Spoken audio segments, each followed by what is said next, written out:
have Eke ukwu, Ori ukwu, Afọ ukwu, Nkwọ ukwu, Eke inta, Ori inta, Afọ inta, Ụkwọ inta.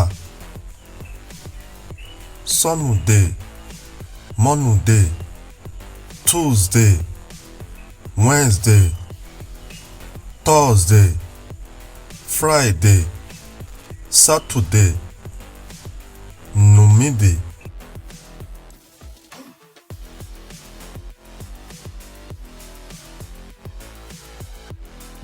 Eight days make a week. Time is a cycle. Sunday or Sunday is a special day regarding worship. A day referring Father God.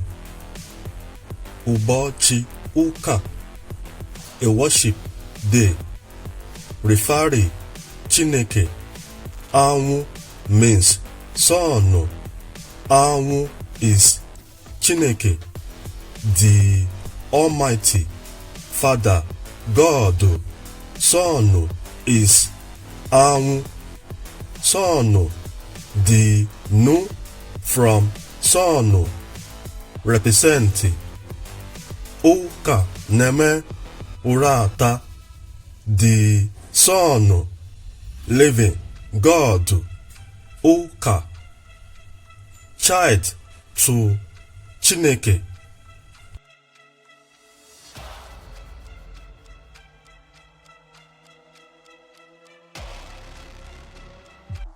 Monday or Monday represent moon or moon.